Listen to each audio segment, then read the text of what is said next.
बिस्मिल्लाहिर्रहमानिर्रहीम। क़ाल अल्लाहु तआला व तबारक फ़ी कलामिल मजीद वल फ़ुरक़ानिल हमीद। अक़ीमुस्सलाता व आतु ज़काता वरकऊ मअर राकिईन। फ़क़ाल नबी सल्लल्लाहु अलैहि वसल्लम मन तरक सलाता मुतअम्मिदन फ़क़द कफ़र।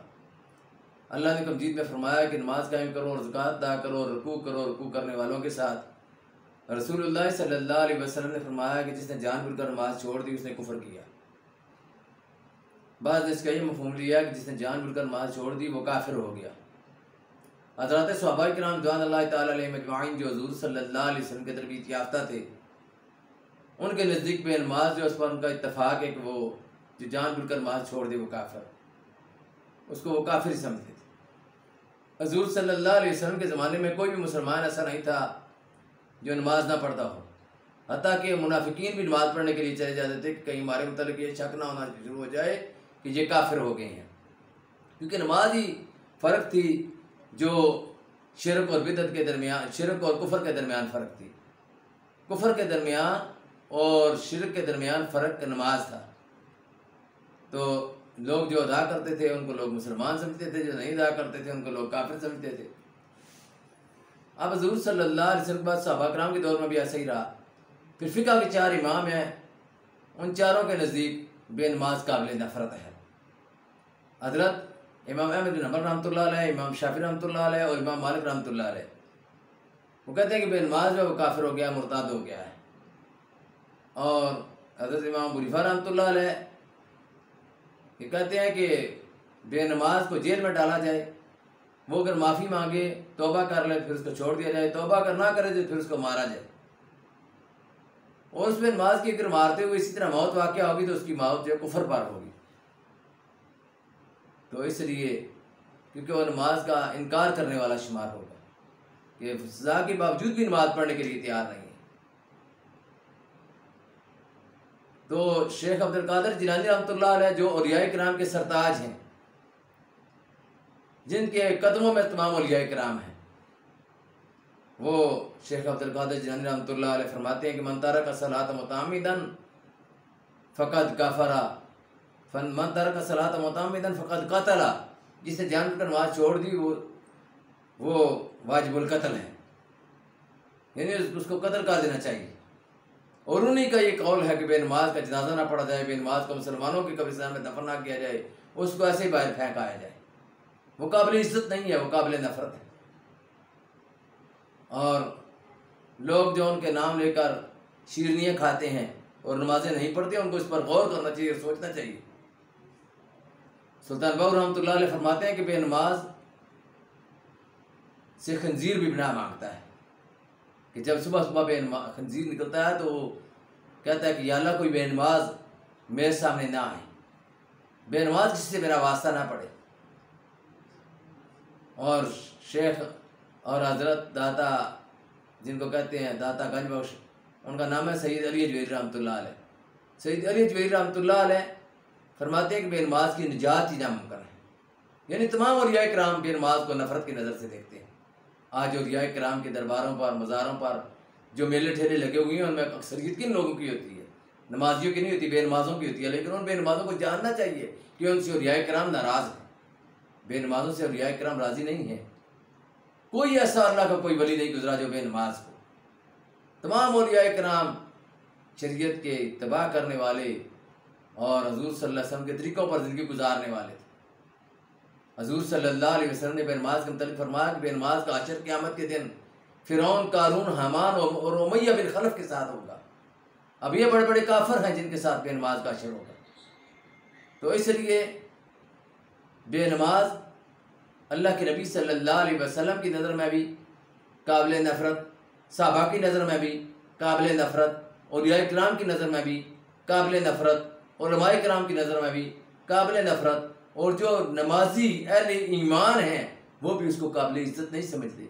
माशरे की और हालात की मजबूरी है कि उनके साथ वो हमारे साथ रह रहे हैं, हमारा उनके साथ लेन देन है, वरना अगर देखा जाए तो बेनमाज माशरे के अंदर काबिल इज़्ज़त नहीं है। तो इस्लाम में बेनमाज को कुरान मजीद में अल्लाह पाक ने क्या बात फरमाई है? अल्लाह ने फरमाया कि जन्नती लोग जब जन्नत में चले जाएंगे, सूरह मुदस्सिर में ये बात फरमाई, और जहन्नमी जहन्नम में चले जाएंगे तो फिर उस वक़्त अल्लाह ताला उनकी बातचीत कराएगा और जन्नती लोग जहन्नमी लोगों से पूछेंगे मा सलकाकुम फी सकर, कि तुम जहन्नम में कैसे आ गए। जहन्नमी लोग उस वक्त जन्नती लोगों को कहेंगे कालू लम नकु मिनल मुसल्लीन, हम नमाज नहीं पढ़ते थे, हम नमाज नहीं पढ़ते थे। तो नमाज का ना पढ़ना भी इंसान को जहन्नम की वादियों में गिरा सकता है। अल्लाह के सामने ना झुकना, सजदा ना करना, ये सजदा क्या चीज़ है। वो आदम को अल्लाह के हुक्म से सजदा नहीं किया इबलीस ने, तो उसको अल्लाह ताला ने राधा दरगाह इलाही कर दिया और क़यामत तक के लिए उसको रजीम और मरदूद करार दे दिया।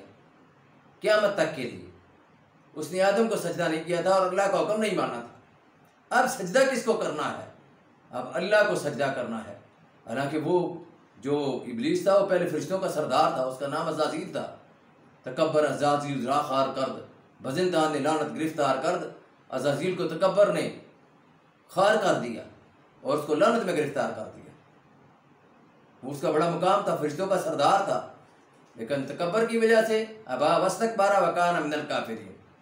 और फिर सजदा अल्लाह के हुक्म से ना करने की वजह से।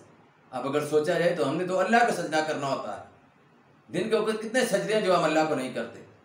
कितनी मरतबा अल्लाह में बुलाता है, अजान होती है 5 वक्त और हम नहीं जाते। अय्यल सलाह अय्यल फलाह की आवाज़ें हमारे कानों से टकरा कर वापस चली जाती हैं, लेकिन हम मस्जिद का रुख नहीं करते, हम नमाज नहीं अदा करते।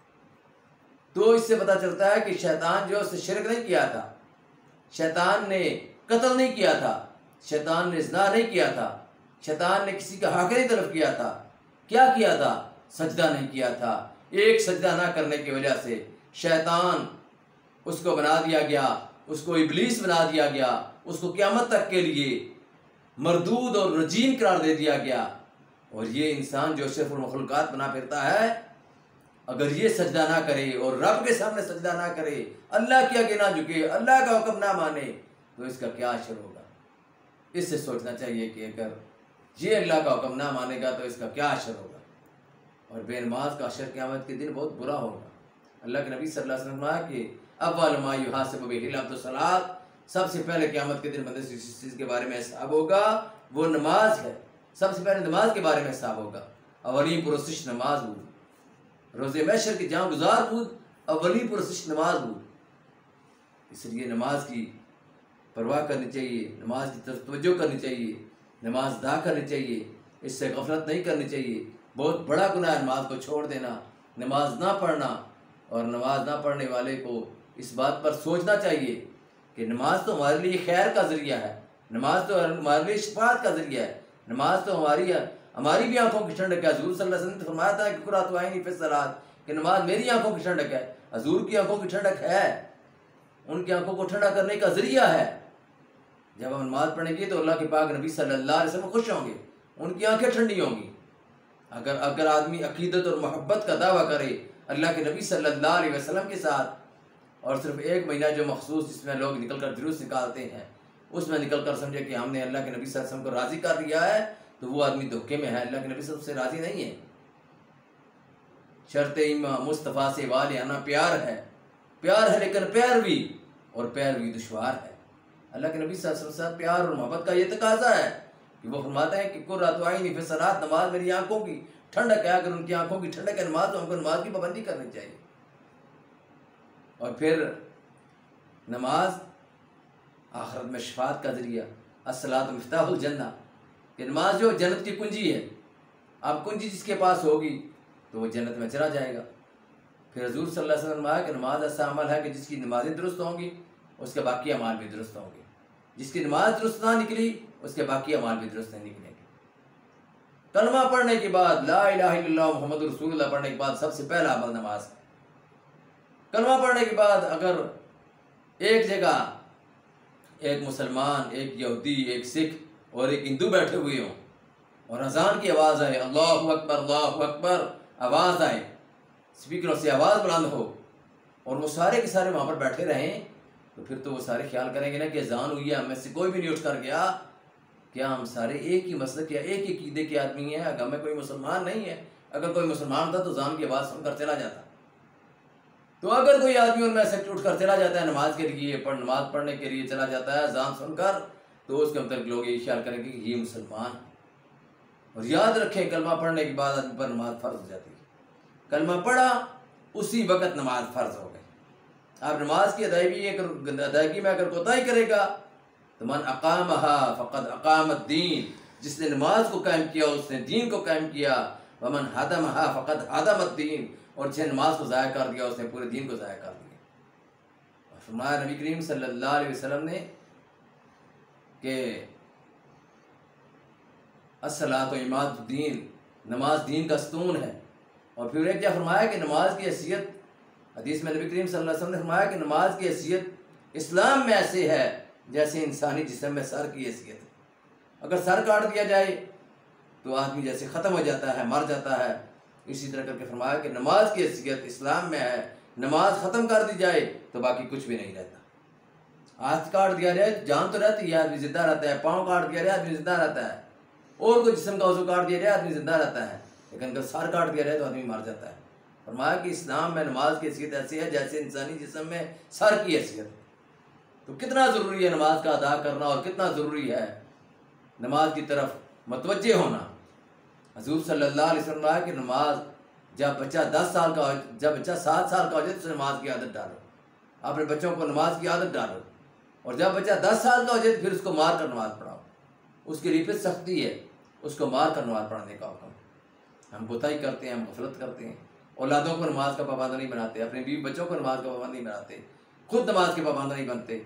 अल्लाह ने कहा कि या अय्युहल्लज़ीना आमनू क़ू अनफुसकुम व अहलीकुम नारा, ईमान वाले अपने आप को और अपने घर वालों को जहन्नम की आग से बचाओ। वक़ूदुहा अन्नास वल हिजारा, जिसका ईंधन इंसान और पत्थर है। फिर क़यामत के दिन जब हिसाब होगा, बाज़ वक्त नमाज पढ़ते हैं लेकिन ज़ाती तौर पर अपनी नमाज पढ़ी और बस ठीक है। बीवी नमाज पढ़ती है नहीं पढ़ती उनको उससे कोई सरोकार नहीं, बच्चे नमाज पढ़ते हैं नहीं पढ़ते उनको इससे कोई सरोकार नहीं, कोई दिलचस्पी नहीं।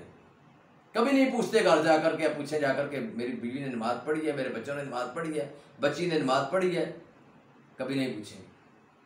तो अगर नहीं पूछेंगे तो उनका अंजाम वही होगा कि जिसमें आता है कि एक कौम ऐसी गुजरी है पहली उम्मतों में कि उनके अमाल अंबिया इकराम जैसे थे, नबियों जैसे अमाल थे, लेकिन उनको हलाक कर दिया गया, उन पर अल्लाह का अज़ाब आया। फरमाया इस वजह से आया कि वो खुद तो नेक थे, परहेज़गार थे, लेकिन दूसरों को बुराइयों से मना नहीं करते थे, दूसरों को रोकते नहीं थे। दूसरों को मना ना करना, दूसरों को नेकी का हुक्म ना देना, नमाज की तरफ मुतवज्जो ना करना बहुत बड़ा गुनाह है। इसलिए खुद अगर नमाज पढ़ते हैं, खुद अगर नेकी की तरफ चलते हैं तो बाकी माशरे को भी तो चलाने की कोशिश करनी है। अपने घरों को इस्लामी घर बनाओ। अल्लाह के नबी सल्लल्लाहु अलैहि वसल्लम ने कुल्लुकुम राइन व कुल्लुकुम मसऊलुन अन रइयतिही, तो में से हर एक से उसकी रैयत के बारे में पूछा जाएगा। हर एक राई है, तो में से हर एक निगरान है, हर एक हुक्मरान है, उसकी रैयत के बारे में पूछा जाएगा। तो इसलिए नमाज़ों की पाबंदी की कोशिश करें, खुद भी उसके पाबंद बने, अपने बच्चों को भी पाबंद बनाएं, अपनी औलादों को भी पाबंद बनाएं, और बाकी मुआशरे के लोगों को भी इसकी दावत इसकी दें। अल्लाह से दुआ अल्लाह में नमाज का पाबंद बनाए और कुरान और सुन्नत के मुताबिक चलने की तौफीक नसीब फरमाए।